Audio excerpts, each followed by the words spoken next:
Tonight we have continuing coverage on a fire that consumed a Somerset County church. Now this all broke out just after 8:30 this morning when the church's father noticed smoking fire. And our Scott Mattis has been live in Hooversville all day for us, and he joins us now with the very latest.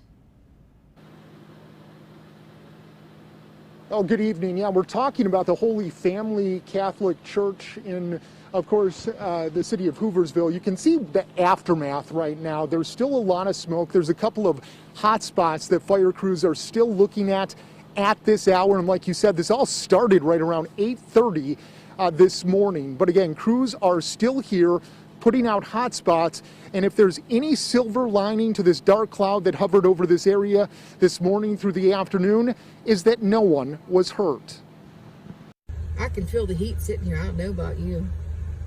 This was the startling scene as Hooversville homeowners and emergency crews were woken up Friday morning.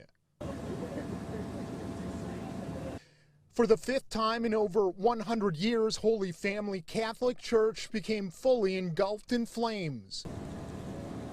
What time did this start? The church's father tells me after morning mass and shortly after 8:30 Friday morning, he smelled smoke, then saw fire. Immediately I called 911.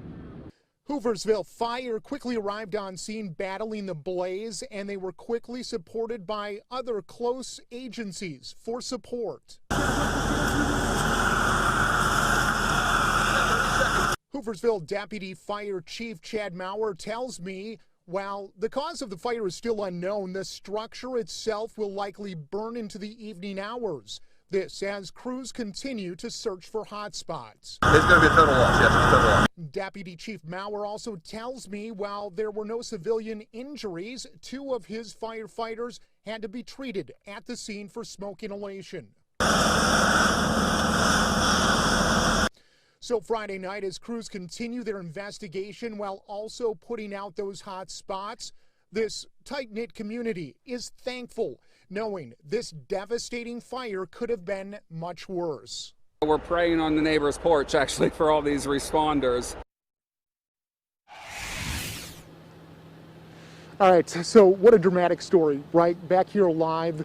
And I got to tell you, when we were talking to the father, he told WTAJ News, he told us that, of course, there is not going to be mass here this Sunday. He suggested to all parishioners to go to another local church, which there are many of, to hold service. What an amazing, amazing story to tell in the wake of this absolute aftermath. Now, I can also tell you that the police chief of Hooversville just came up to us and told us that there is now a boil water alert for the entire city. So again, we're going to continue to gather more information. We'll be back in about a half hour at 6 o'clock. And Scott, I want to ask you one question here. I know that the community has been on scene all day as well. Can you talk a little bit about the community outpouring of support out there? Because I know that we were told that there's been a whole lot of it. There has been. So let me just describe this to you, Maggie. When we got here, of course, there was a lot of weather. All the streets were blocked off. Many of them still are by fire crews. So a lot of these supporters couldn't really get to this immediate area. But I can tell you, I did speak with a couple on camera and a couple off camera, and they all say the same thing. This is a tight-knit community. This is a family-oriented community, and they're going to stand strong and they're going to stay together through this entire ordeal. All right, just some unbelievable damage out there. Scott, thank you so much.